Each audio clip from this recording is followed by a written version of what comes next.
தந்திரம் செஞ்சு மத்தவங்கள ஏமாத்திக்கிட்டே இருக்கவங்க எப்பவுமே ஜெயிச்சிட்டு இருக்க மாட்டாங்க.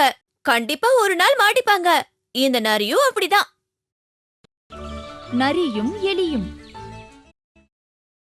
ஒரு காட்டில் பசியுடன் அலைந்த நரி ஒரு எலி கூட்டத்தை கண்டது. நரியின் வாயில் எச்சில் ஊறியது. எலிக்கறி எப்படி இருக்கும்? இப்பொழுது பிடித்தால் ஒன்றுதான் கிடைக்கும். ஏதாவது தந்திரம் செய்தால் தினம் ஒன்று தின்னலாம். நரி எலிகளை தொடர்ந்து அதன் வசிக்கும் இடத்திற்கு அருகில் நின்றது. எல்லா எலிகளும் உள்ளே சென்றவுடன் நரி திறந்த வாயுடன் சூரியனை நோக்கி ஒற்றை காலில் நின்றது. சிறிது நேரம் கழித்து வெளியில் வந்த எலிகள் நரியை பார்த்தது.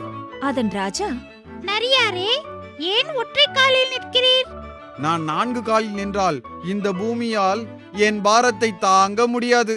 வாயை ஏன் திறந்து வைத்துள்ளீர்? காற்றுதான் என் உணவு, அதனால்தான். ஏன் சூரியனை நோக்கி நிற்கிறீர்கள்? சூரியனை வணங்குவதற்காக. இது போன்ற சாமியாரை நாம் பார்க்க அதிர்ஷ்டம் செஞ்சிருக்கணும். இனி காலையும் மாலையும் இவரை நாம் வணங்க வேண்டும். ஆஹா, நம் தந்திரம் பலித்து விட்டது. அடுத்த நாள் காலையில் எலிகள் வரும் நேரம் நாம் ஒற்றை காலில் நிற்க வேண்டும். வணக்கம், வாழ்க குருவே. எலிகள் நரியை வணங்கிவிட்டு உணவு தேட ஓடின. நரி கடைசியாக சென்ற எலியை மெதுவாக பிடித்து தின்றது. பல நாட்கள் நரி இதே போல் எலியை பிடித்து தின்றது. ஒரு நாள், என்ன, நரி காற்றைத்தானே சுவாசித்து வாழ்கிறது, ஆனால் ஏன் குண்டாகிவிட்டது? எண்ணிக்கை தான் குறைந்து கொண்டே வருகிறது. நரி மட்டும் குண்டாகிவிட்டது. ஒருவேளை நம் எலி நண்பர்களை நரி பிடித்திருக்குமோ? இருக்கட்டும், நானே கண்டுபிடிக்கிறேன்.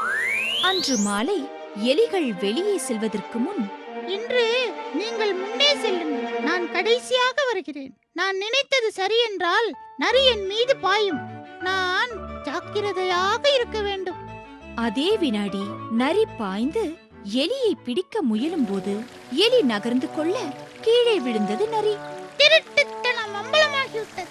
ராஜா தாவி நரியின் குரல் வளையை கடித்துக் கொன்றது. மற்ற எலிகளுக்கு நல்ல விருந்து கிடைத்தது.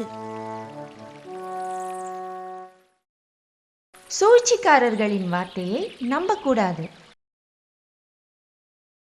நரி எலிகளிடம் எதை தன் உணவு என்று கூறியது?